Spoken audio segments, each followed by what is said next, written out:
بسم الله والصلاة والسلام على رسول الله. عدنا لكم في فيديو جديد من فيديوهاتنا، وإن شاء الله النهارده يا جماعة هنتكلم عن موضوع مهم جدا بيحصل عندك وأنت مش عارف تشخص إيه المرض. فالفيديو ده النهارده إن شاء الله هنكلمك عن مشكلة بتحصل في الطيور عندك وأنت تشخيصك للموضوع غلط، مع إن العلاج بسيط جدا. فعنوان الفيديو معانا النهارده كبسولة السعادة. كبسولة السعادة هتغير من شكل الحمام عندك.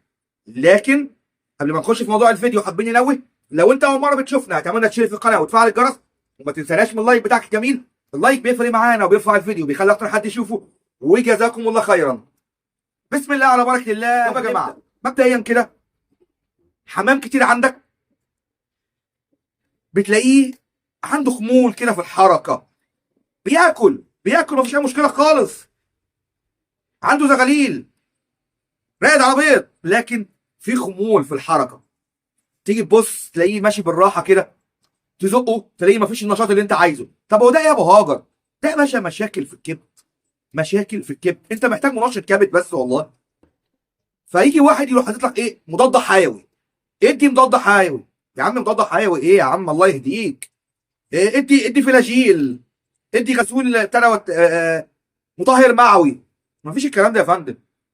انت ممكن توريه لنا عادي، تتواصل مع اي حد من انت تثق فيهم في العلاجات، هيقول لك ادي منشط كبد. ايه هو منشط كبد؟ انا بالنسبه لي بحب فاركوفيت ب 12. فاركوفيت ب 12 ده بشري.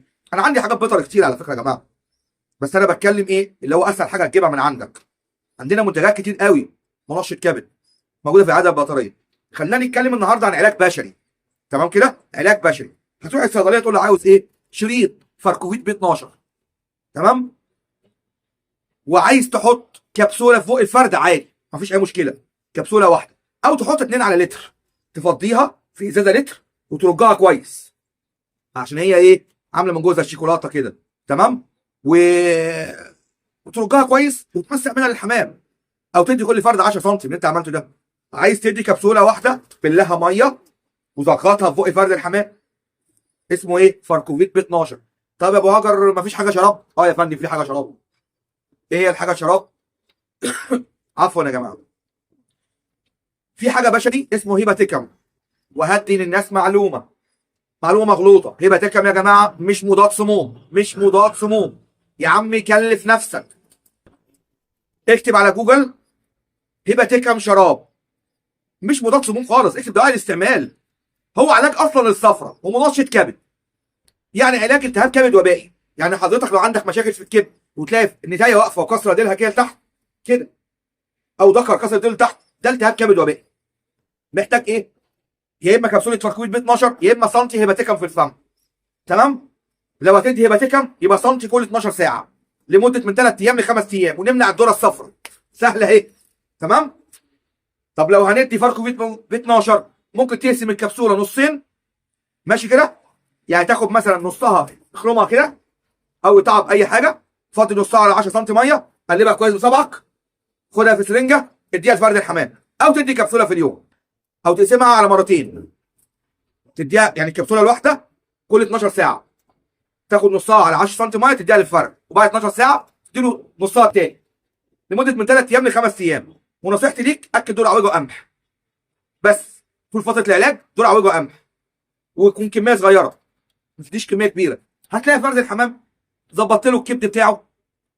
لو في اي دموع في الكبد، او في عندك خلل في الكبد او دهون على الكبد، نزلتها له يا فندم. لكن مضاد حيوي انت دمرت له الكبد. هو الكبد اصلا فيه مشاكل، انت بتديله مضاد حيوي بتدمره اكتر. والله يكرمك، ركز ركز الله يكرمك، عشان الحاجات دي والله العظيم تريكات بسيطه اهي في التشخيص تدمر لك الدنيا. تمام؟ فهنا دلوقتي يا اما فاركوفيت ب 12 هات لك شريط، يا اما هيباتيكم شراب، والاثنين ظهروا قدامك. خدوا سكرين شوت يا فندم وهاتوا. عندك حاجه بيطريه؟ ممتاز، في حاجات كتير. تمام؟ انا مش هشغل الناس ببيطري عشان يقول لي يا ابو هاجر طب انا عايز زيه، واخواتنا في العراق يكلموني يقول لي طب اديني حاجه في العراق زيه. طب انا ما اعرفش حاجه في العراق عندك يا فندم. تليك عندي ابعت لك المنتج، خد سكرين شوت، ابحث على جوجل عن المواد الفعاله، وشوف عندكم هي موجوده ولا مش موجوده، او في الاردن او في اي دوله عربيه. تمام؟ فاحنا بنقول البشري اهو اسهل حاجه وارخص حاجه للناس، لان طبعا مش كل الحمام بيجي له الكلام ده. طب هو انا ينفع اديه وقايه يا ابو هاجر؟ اه يا فندم ينفع تديه وقايه. ممكن تدي مره كل 15 يوم كبسولتين على لتر ميه فاركويت ب 12، او تدي بتاع دوت هيباتيكم، تدي سنتي 5 سم على اللتر، 5 سم على اللتر لمده كام؟ كل 15 يوم عادي. ممكن ادي 3 ايام ورا بعض لو شايف في مشاكل عندي في الحمام في الكبد، مفيش اي مشكله خالص. تمام؟ ده ما بيضرش، ما بيضرش، بل بالعكس بينشط لك الكبد وبيخلي الحمام عنده ايه؟ نشاط مستمر، مقبل على الاكل، مقبل على التزاوج، مقبل على التكاثر، حركته كويسه. طب ده اسبابه ايه؟ الاكل الملوث، الذره الصفراء، تمام، والذره البيضاء والدشيشه والعلف. بص كده، هو ده اسباب مشاكل الكبد. بيجيب لك سموم على الكبد، وبيعمل لك دموع في الكبد، وبيضخم لك الكبد، كل ده ودهون على الكبد طبعا بسبب ايه؟ الذره الصفراء، الذره البيضاء، الدشيشه، العلف. عاوز تقلل الكلام ده كله امنع، بس طبعا لازم يكون كلفه نظيفه.